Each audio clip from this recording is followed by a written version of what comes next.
देखिए, जब जे थॉमसन ने इलेक्ट्रॉन की डिस्कवरी करी थी, तो इलेक्ट्रॉन की डिस्कवरी के साथ में उसने कैथोड रे की डिस्कवरी के साथ में उसने कई सारी और बातें भी बताई थी।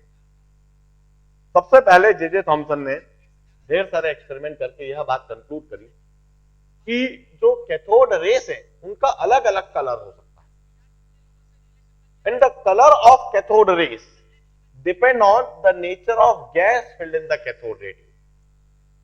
यह जो कैथोड रे ट्यूब थी, जिसमें एक प्लेट कैथोड प्लेट है, एक प्लेट एनोड प्लेट है, और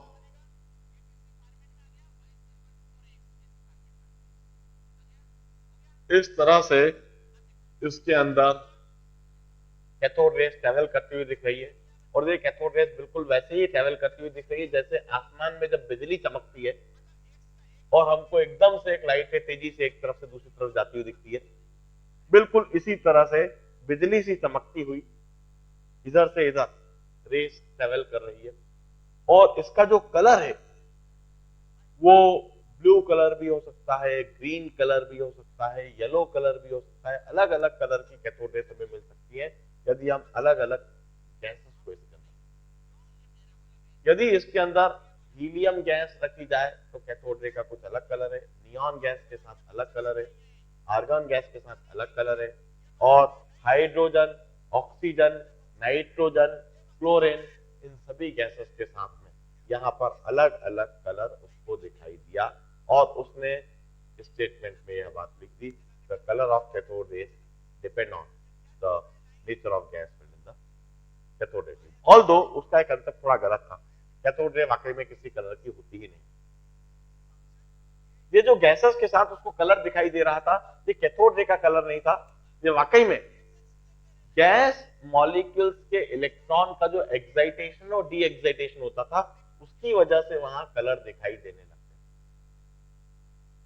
वाकई में तो कैथोड रे का कोई कलर नहीं होता, it's colourless, but anyway this was stated by J Thomson. इसके बाद जे थॉमसन ने एक्सपेरिमेंट के द्वारा एक बात और देखी कि यह जो कैथोड रेस का नेचर है ये कैथोड प्लेट के शेप, साइज और ज्योमेट्री पर कभी डिपेंड नहीं करता।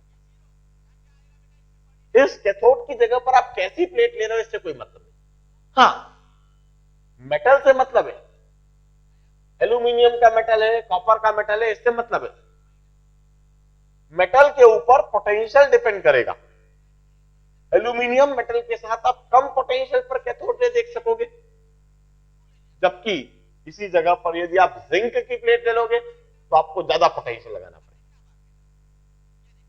अलग अलग मेटल के लेने पर पोटेंशियल वेरी करता है, मगर आप किस शेप की प्लेट ले रहे हो, वह प्लेट गोलाकार है या चौकोर है, इस बात पर कैथोड रेस और उसका नेचर कभी भी निर्भर नहीं करेगा। कुछ भी बात इस चीज पर डिपेंड नहीं करेगी। यह बात जे थॉमसन ने अपनी कैथोड रेस के बारे में डिस्क्राइब करते समय लिखी थी। अब जैसा मैंने बताया, जब कैथोड रेस डिस्कवर हुई थी तो ये बहुत अधिक चर्चा का विषय बनी, और चर्चा का विषय इसलिए बनी थी क्योंकि जे थॉमसन ने यह बात साबित कर दी कि बिजली का चमकना और बादल का गरजना यह कोई ऐसी घटना नहीं है जो इंसानियत से नाराज होकर कोई ईश्वर इसको कर रहा हो, ऐसा कुछ भी नहीं है। यह एक फिजिकल फिनोमेना है, इसे तो लेबोरेटरी के अंदर भी करा जा सकता है। जब इस तरह की बात साबित हो गई कि यह एक फिजिकल फिनोमेना है और उस फिनोमेना को लेबोरेटरी के अंदर भी करा जा सकता है, तो उस समय ढेर सारे फिजिसिस्ट, ढेर सारे टेक्नोक्रेट्स, ढेर सारे जो प्रोफेसर्स, जो साइंटिस्ट थे, उनकी जिज्ञासा बढ़ी कि हम सिर्फ बातों को सुन के नहीं मानेंगे, हम सुनने पर भरोसा नहीं करते हैं, हम बात को तभी मानेंगे जब हम स्वयं उसको करके देखेंगे और हम स्वयं उसको कर सकेंगे, और जब हम अपनी आंखों से उसे देख लेंगे तब हम इस बात को मानेंगे, तब जे थॉमसन की बात मानी जाएगी। यू कैन से कि कई लोगों की क्यूरियोसिटी थी, यार हम भी तो इस बात को करके देखें, हम भी तो इस कैथोड रे ट्यूब को कंस्ट्रक्ट करके देखें, हम भी कैथोड रेस को देखें कि आखिर कैसी होती है। उसी कतार में पर्सन था, द पर्सन वॉज गोल्डस्टीन।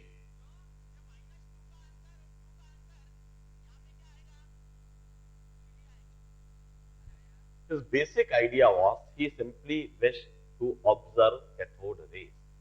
वह तो सिर्फ कैथोड रेस को देखना चाहता था। जो सुन रहा था जे थॉमसन के बारे में और कैथोड रेस के बारे में, वो सिर्फ अपने हाथ से लेबोरेटरी के अंदर कैथोड रे को ऑब्टेन करके देखना चाहता। उसने एक ट्यूब ली,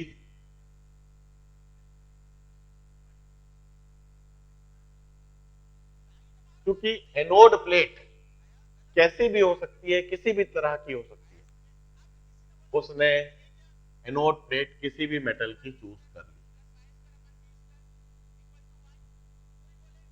उसने यह बात सुन रखी थी कि भाई कैथोड की जगह पर आप हमेशा एक सुटेबल मेटल की प्लेट लीजिए, एल्यूमिनियम की प्लेट लीजिए।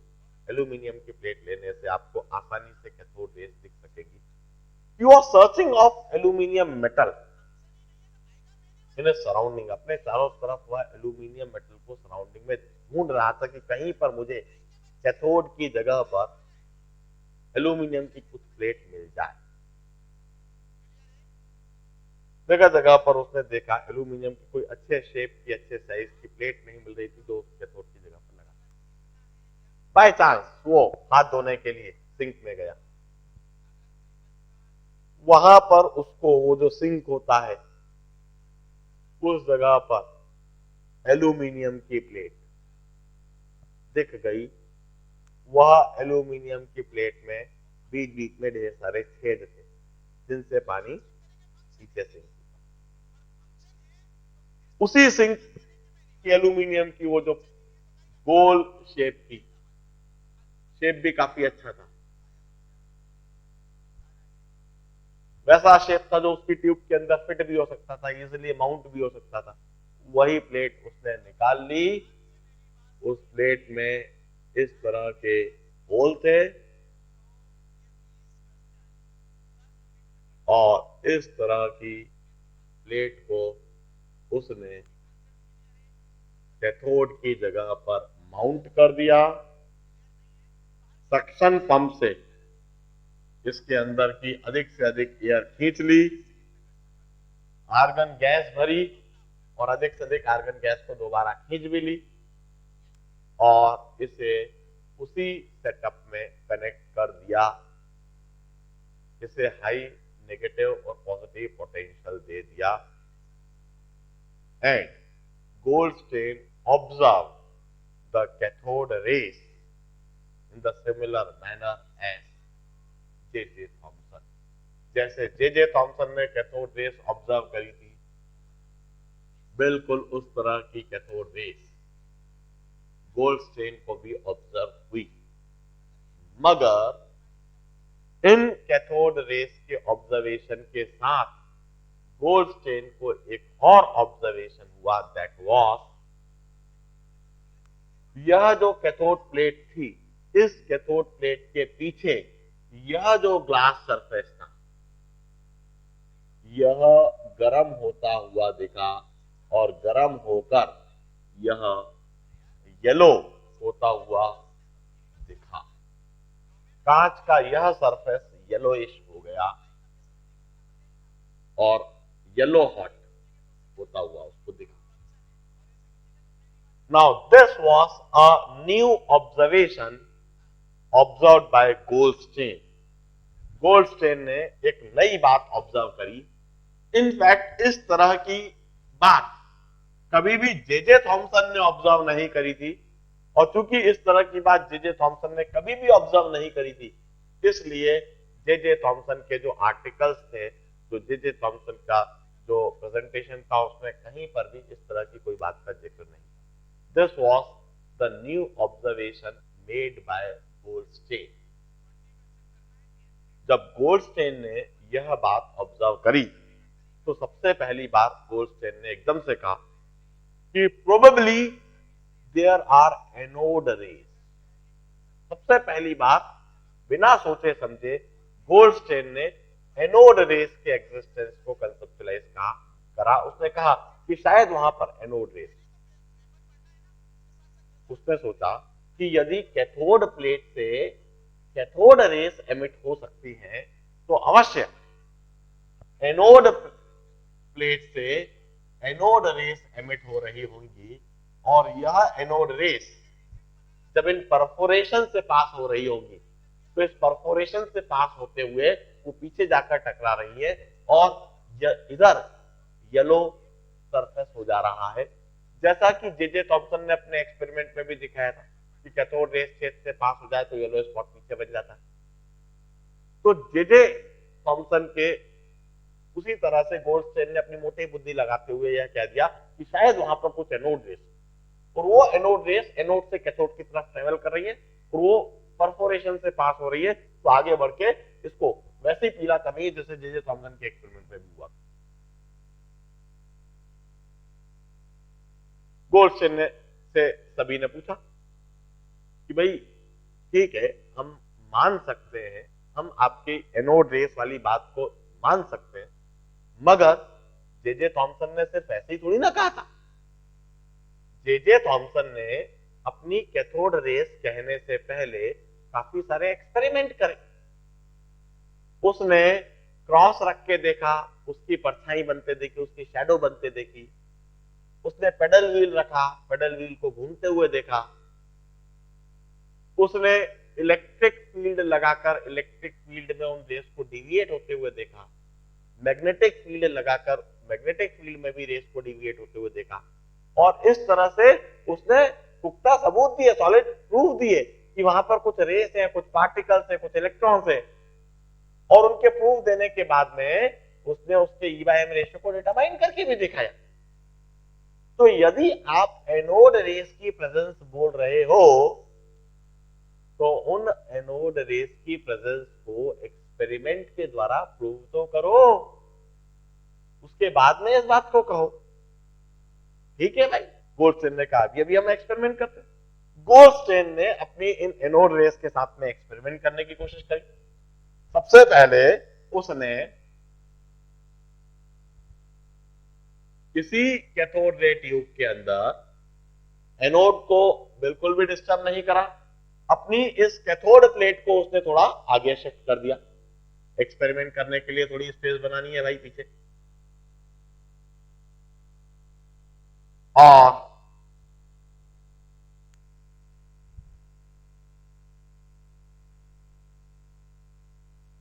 सेटअप के साथ में कनेक्ट करा। इधर उसको ग्लास प्लेट येलो होती हुई दिख रही थी। सबसे पहले उसने भी इधर क्रॉस रख के देखा। क्रॉस रख के देखने पर उसे कोई शैडो ऑब्जर्व नहीं हुई। ग्लास प्लेट पहले जैसे येलो पड़ रही थी वैसी की वैसी ही येलो पड़ती रही। There was nothing observed when cross was placed. उसने क्रॉस को हटा दिया। क्रॉस को हटाकर इस जगह पर फिर पेडल व्हील रख दी। पहले आधे स्पेस को कवर कर दिया और फिर आधी स्पेस में इस तरह से उसने पेडल व्हील रख दी। पेडल व्हील को रखने पर किसी तरह का कोई पेडल व्हील में रोटेशन नहीं दिखा। उसने पेडल व्हील को भी हटा दिया। पेडल व्हील को हटाकर उसने इन दोनों प्लेट के अक्रॉस इस तरह से कैपेसिटर प्लेट से पॉजिटिव और नेगेटिव पोटेंशियल दे दिया।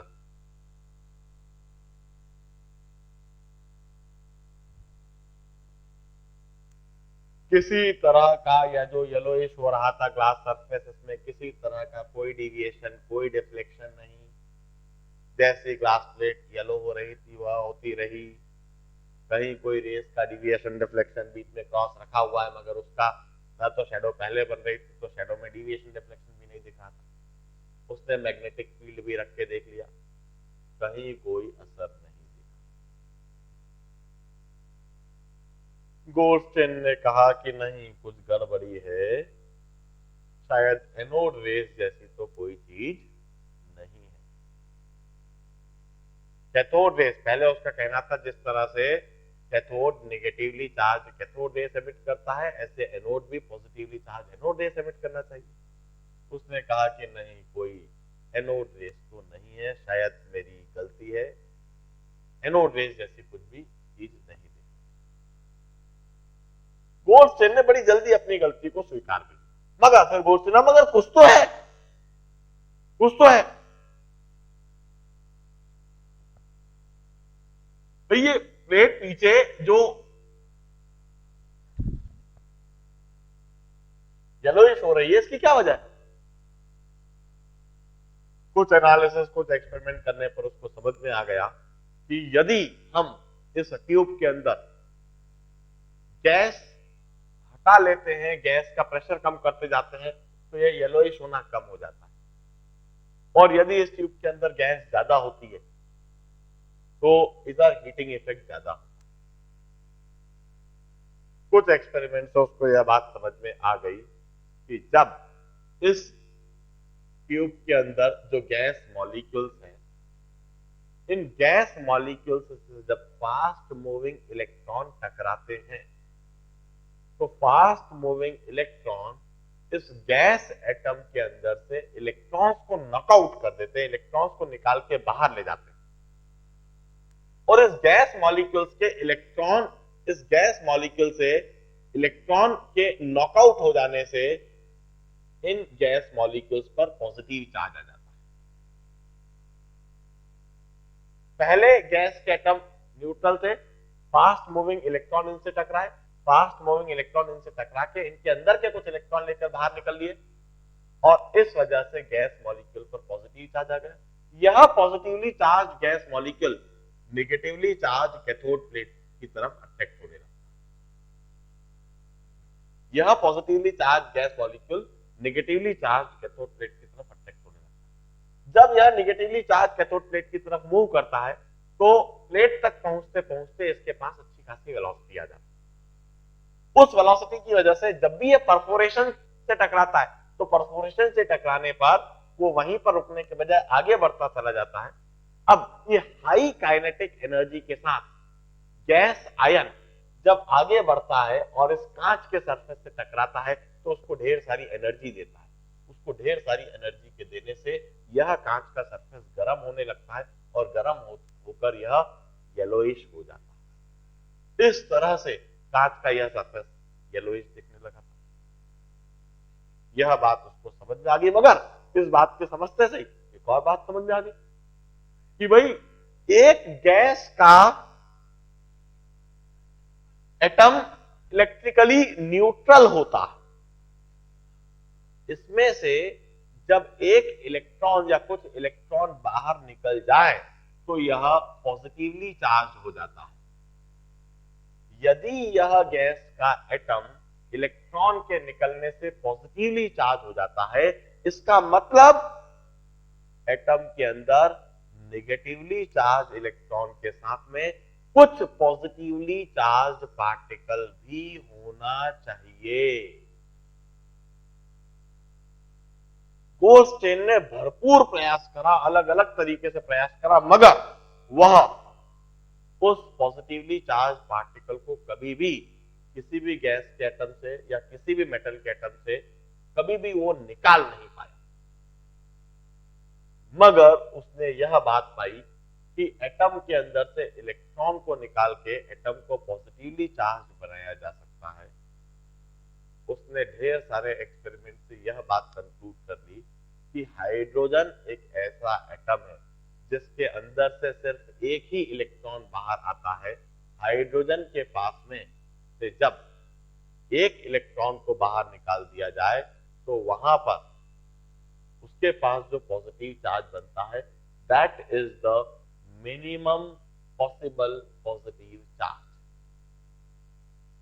एक हाइड्रोजन के एटम से एक इलेक्ट्रॉन को बाहर निकाल दिया जाए तो वहां पर हाइड्रोजन के ऊपर जो पॉजिटिव चार्ज बनता है that is minimum possible positive charge. Goldstein ने यह सजेस्ट करा कि हाइड्रोजन जो कि सबसे हल्का एटम, इस एटम के अंदर शायद सिर्फ एक इलेक्ट्रॉन ही होता है और सिर्फ एक यूनिट पॉजिटिव चार्ज ही होता है। इस हाइड्रोजन एटम के अंदर से यदि एक इलेक्ट्रॉन को बाहर निकाल दिया जाए तब जो बचेगा that would be unit positive charge. उस यूनिट पॉजिटिव चार्ज को, उस H पॉजिटिव आयन को गोल्डस्टेन ने प्रोटॉन नाम दिया।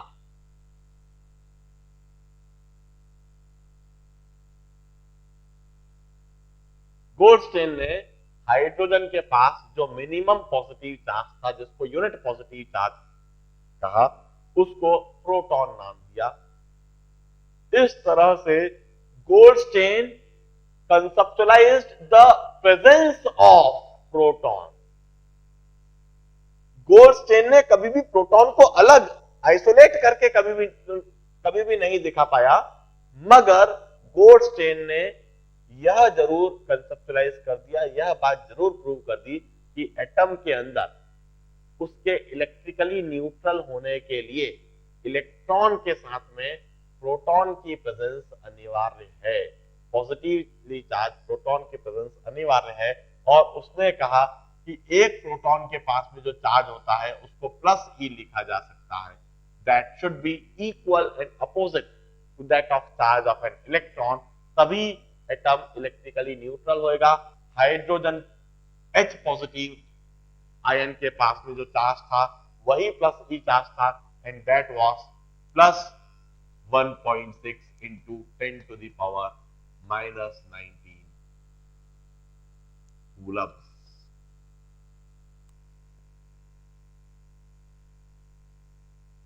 इस प्रोटॉन के मास को समझने के लिए उसने हाइड्रोजन एटम के मास को ही बेसिस बनाया। हाइड्रोजन एटम का जो भी कुछ मास था, उस मास में से उसने इलेक्ट्रॉन के मास को हटा दिया। उसने कहा कि हाइड्रोजन में एक यूनिट इलेक्ट्रॉन, एक यूनिट प्रोटॉन ही होता है, यूनिट पॉजिटिव और यूनिट नेगेटिव चार्ज होता है। इसलिए हाइड्रोजन के एटम में से यदि इलेक्ट्रॉन का मास हटा दिया जाए तो वही मास ऑफ प्रोटॉन होना चाहिए, and that mass of proton was found to be 1.66 into 10 to the power minus 27 kilograms or 1.66 into 10 to the power minus 24 kilograms, 24 grams।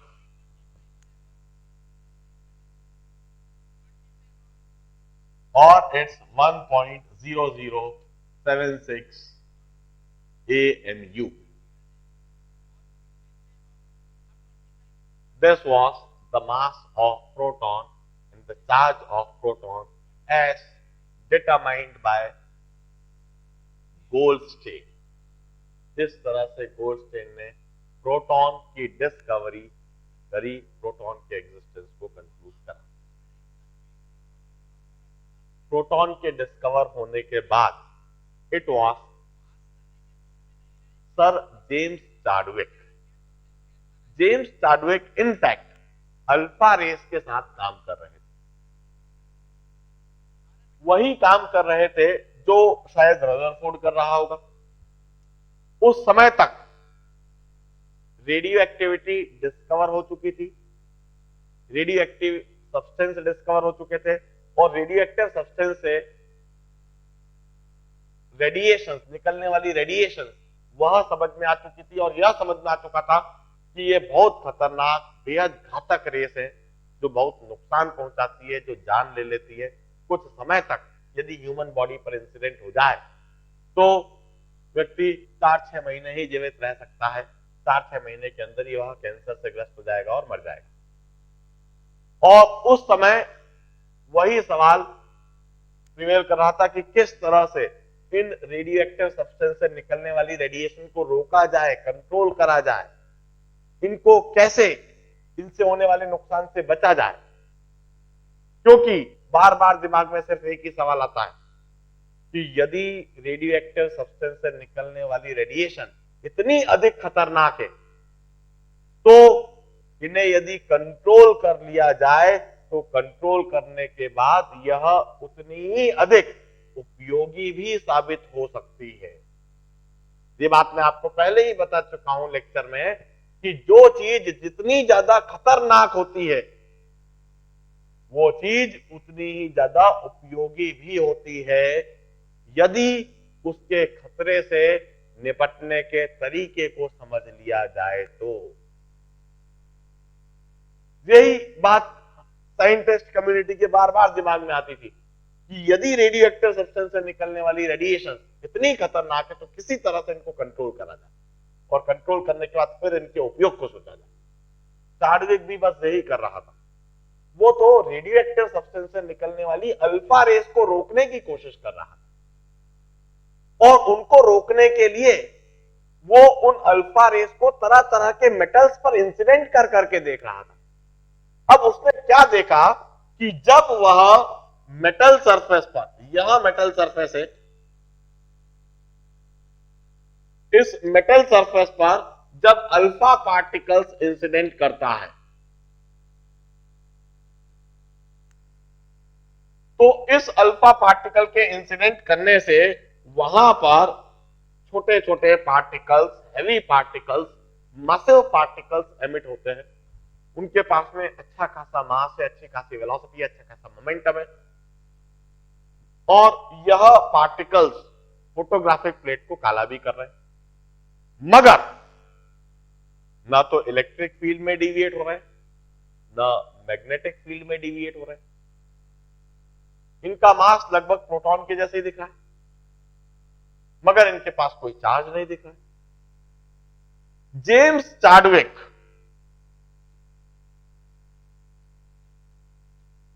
Concluded that ये जो मेटल है, इस मेटल के अंदर जो मेटल एटम्स है उन मेटल एटम में इलेक्ट्रॉन और प्रोटॉन तो है ही मगर इलेक्ट्रॉन और प्रोटॉन के साथ में इनके अंदर कुछ न्यूट्रल पार्टिकल्स भी हैं। उन न्यूट्रल पार्टिकल्स के पास न तो कोई पॉजिटिव चार्ज है न ही कोई नेगेटिव चार्ज है। वो न तो इलेक्ट्रिक फील्ड में डिविएट हो रहे हैं न मैग्नेटिक फील्ड में डिविएट हो रहे हैं। उन न्यूट्रल पार्टिकल्स के पास हैवी मास है, उनकी कुछ वेलोसिटी हो सकती है, उनका अच्छा खासा मोमेंटम हो सकता है और उन मोमेंटम की वजह से वो पेडल व्हील को रोटेट भी कर सकते हैं। क्योंकि यह न्यूट्रल पार्टिकल है, he called them neutrons. James Chadwick discovered the existence of neutrons in the atom. James Chadwick ने कहा कि एटम के अंदर न्यूट्रॉन्स भी होते हैं। He found that the mass of this neutron is, सबसे पहले चार्ज ऑन न्यूट्रॉन इज 0। इनके पास ना तो पॉजिटिव चार्ज है ना नेगेटिव चार्ज है और इन न्यूट्रॉन्स का मास लगभग प्रोटॉन के मास के बराबर है। Mass of neutron is 1.67 into 10 to the power minus 27 kilogram और 1.67 into 10 to the power minus 24 gram और 1.0079 AMU। एक्सपेरिमेंटली उसने न्यूट्रॉन के मास को भी कंक्लूड कर लिया, मैथमेटिकली भी कैलकुलेट करके देख लिया और इस तरह से इलेक्ट्रॉन, प्रोटॉन और न्यूट्रॉन की डिस्कवरी हो गई। इलेक्ट्रॉन, प्रोटॉन, न्यूट्रॉन के डिस्कवर होते से ही यह बात साबित हो गई कि डाल्टन की थ्योरी गलत है। एग्जैक्टली यहीं से मैं अगले लेक्चर में कंटिन्यू कराऊंगा और एटॉमिक स्ट्रक्चर, अलग अलग मॉडल ऑफ एटम समझाऊंगा। Goodbye, good day.